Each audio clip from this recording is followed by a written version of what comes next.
Thanks for inviting me. In June of this year, the European Group on Ethics in Science and New Technologies, the EGE, published a statement which aims to provide a fresh perspective on the role of ethics and governance of new technologies in Europe. It emphasizes the importance of ethics for the future of Europe, and it envisages an ambitious and proactive ethics. I will briefly clarify what such an ambitious and proactive ethics entails according to the EGE, and which challenges it will have to meet. But let me start with a preliminary remark about the importance of democracy.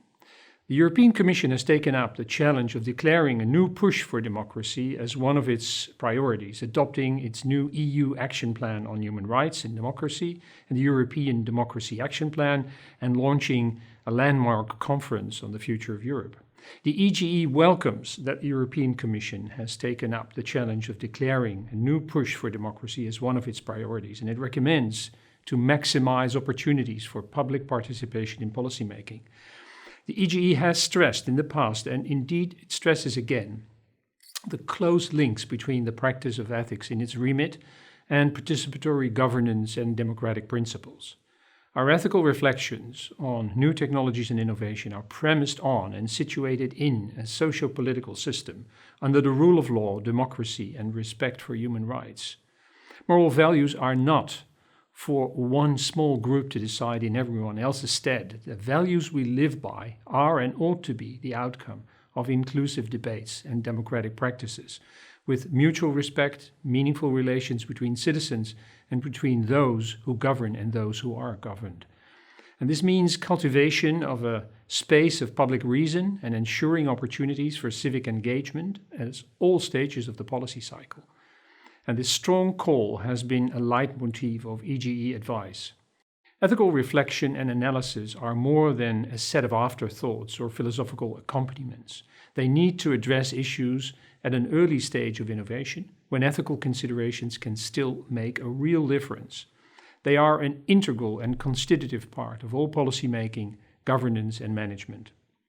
Such an approach to ethical reflection goes to the heart of what Europe stands for in the world. But it is the contrary of a parochial, deglobalized, or nationalist view on ethics. It implies a willingness to respectfully justify one's view to any party likewise willing to engage in an exchange of thought. Ethical claims are valued vantage points for constructive dialogue in light of common problems, neither absolute truths nor mere opinions valid relative to a social and cultural framework.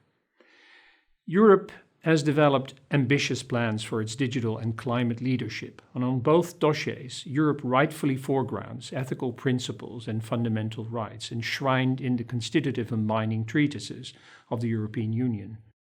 Europe's ethical stance on progress and innovation has given rise to astonishment and disbelief outside of Europe, and to concerns in Europe itself. How can one prosper in a high-tech economy? How can one lead in digital innovation and spearhead data-driven research and AI development while being firmly committed to the highest ethical standards, especially when others don't? Obviously, Europe cannot afford to forego the benefits that innovation in its broadest social meaning may bring for citizens in Europe and beyond. It must thus move forward and compete in a global market while adhering to the core ethical principles at its foundations. Here an apparent tension emerges. However, the tension may subside if progress is taken in a broader sense. In the same way we have broadened our conception of the performance of a country's economy beyond GDP metrics. Haven't we made progress when we managed to take care of the interests of future generations as well as of the interest of the most vulnerable people who live today? Haven't we made progress if we manage our data in such a way that we can do good medical research and protect the data of patients at the same time? Moral values and ethical principles should be conceived as much more than frustrating constraints. They are expressions of care, of proactive responsibility, and commitment to the well-being of all, and as such can open up surprising trajectories of responsible innovations. The EGE suggests that our values and ethics can function as a catalyst of innovation and beneficial change. Some have spoken about beneficial constraints, and as recent reports in Harvard Business Review show, constraints may stimulate rather than hamper creativity and innovation. Those who turn a blind eye to our values may not only be morally blameworthy, but they may also miss out on innovative solutions they would otherwise have discovered. One can, for example, deceitfully pretend to have come up with a motor management system that is both sustainable and super efficient, but all the time that one succeeds in fooling the world about one's accomplishments, no work was done on the truly innovative and responsible option. The EGE is of the opinion that Europe has a unique opportunity and responsibility to initiate and drive ethical debates in a world that faces many global challenges. Europe has to make its ethics work in practice by showing how fundamental rights and ethical principles can lead to fruitful innovations that others will be interested in too, if only at a later stage. The General Data Protection Regulation serves as a powerful example of how Europe has foregrounded individual rights and freedoms while embracing digital innovation and thereby has set global ethical standards by means of EU law. The European Commission is justified in assuming that the same can and must be achieved for AI, data governance, and European self-sovereign identity. Global EU partners, sometimes referred to as its system rivals, may seek to shape ethical frameworks for regulation, global governance, and global standards of new technologies, building on ethical premises that may be inconsistent with EU law and its core ethical ideals. So this is by no means a trivial pursuit, but the EGE is of the opinion that ethics has been, currently is, and will in the future be an important pillar of the European project and a potent ingredient in its geopolitical positioning, in enhancing its regulatory power and serving as a source of responsible innovations. Our times of rampant mis- and disinformation, deepfakes, troll armies has resulted in an epistemic chaos where an appeal to facts, the truth, the world as it is, has become deeply problematic. Merchants of doubt have tainted science with anomalies, anecdotal evidence, and flawed statistics.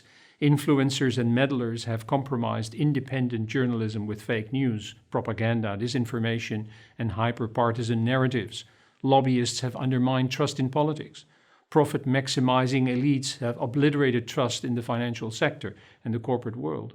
Conspiracy entrepreneurs crowd out serious attempts to understand the world. And unfortunately, digital technologies have given a helping hand to all of them. The consequences of this epistemic crisis reach far beyond confusion. As Voltaire remarked, those who can make you believe absurdities can make you commit atrocities. In order to further develop a future-proof approach to ethics for Europe, the EGE identifies some of the main conditions that any public ethics relevant to policy and governance of innovation in the 21st century will have to come to grips with. First, there are complexities, deep uncertainties, and unforeseen consequences. Our societies are hyper-connected, and they give rise to complexities and wicked problems, that is, problems with unclear and shifting problem statements, disagreement about relevant expertise, and changing criteria for what counts as a successful solution. Secondly, in dealing with wicked problems, we encounter frequent, recurrent, deep disagreements, which are often reasonable, in the sense that they do not necessarily stem from a flawed reasoning, misunderstanding of the facts, but are the result of a plurality of perspectives, values, and worldviews. Thirdly, whatever policy option one adopts, there will always be a conception of the good life, an image of man, a model of society that is challenged by it, either by its consequences or by its justifications. Fourthly, our ethical thinking about these issues is situated in a world of shifting power balances, of gross inequities resulting in asymmetries in influence, which are typically financially and digitally leveraged. This gives rise to widespread and corrosive distrust, which is a formidable stumbling block for the implementation of even the wisest policies. Furthermore, ethics as a discipline is in the meanwhile in transition. The fates of previously unconnected people around the world are now interdependent in complex ways, and the number of persons whose well-being needs to be considered in decision and policy making at a given place, given time, has vastly expanded. A standard question in ethics has always been, what ought I to do here and now? We now have to consider what our collective omissions may possibly mean for distant and future inhabitants of the Earth, and for the Earth itself. And finally, a recently gained weak confidence about foundations for ethics in our common humanity, our common evolutionary biology, has become shaky. Now, some advocate that human beings, as we know them, could be enhanced and transcended by engineering design. In light of these features of our condition, in addition to being ideal-oriented, analytic, and reflective, ethical analysis will have to be aligned with new forms of policy making that are being now considered to deal adequately with uncertainties, complexity, emergent properties, nonlinearity, exponential growth, and tipping points in complex adaptive systems. Our ethical thinking in research and practice thus needs to be agile, interventionist, interdisciplinary, and translational, that is, covering the whole spectrum of fundamental research to professional practice. What can we usefully say further about ethics and the future of Europe under these conditions? The EGE suggests that a proactive and ambitious conception of ethics has the following features. For firstly, a future ethics should accommodate the importance of design in the 21st century. We know by now that values and worldviews are baked into everything that is made by human beings. Artifacts do have politics. And this starting point is extremely important, since everything around us is designed, from governance systems to means of communication, production processes, voting procedures, smart cities, and genomes. As Sir Winston Churchill aptly observed, first we shape our houses, and then our houses shape us. Sometimes value choices and worldviews are incorporated intentionally in design, sometimes inadvertently and unwittingly. Design choices may be well-intentioned, or morally dubious or objectionable. For example, when they are manipulative, discriminatory, dishonest, disrespectful, such is the case with dark patterns on the internet, computational propaganda, polarizing recommender algorithms, or subtle nudges in online behavioral advertising. Ethics in the 21st century should be present when and where values are inserted intentionally or surreptitiously in our life world in the form of technology. Ethics should also be present in a form that makes it more likely that it will be of practical consequence. Ethical reflection will have to deliver specifications of what our values and principles imply in terms of design requirements for institutions and new technologies. Without concrete specifications and requirements, our ideas remain inconsequential, gratuitous even. And moreover, if we do not specify what our values mean for the shaping of the world of tomorrow, democratically, continuously, systematically, transparently, others may do it haphazardly, self-servingly, and undemocratically. We should work, therefore, on the competences, capabilities, mechanisms, and the supporting institutions that allow us to systematically investigate, scrutinize, govern, and account for what is designed, developed, and produced. We have to insert ethics when and where it matters, and in a form that cannot be disregarded. This is what we may call the ideal of designing for values, values-sensitive design, or ethics by design. And these concepts are referenced more and more in policy documents, but often in an ad hoc manner. For example, in the context of data protection regulation regarding privacy by design, and in the context of AI governance concerning algorithmic fairness by design.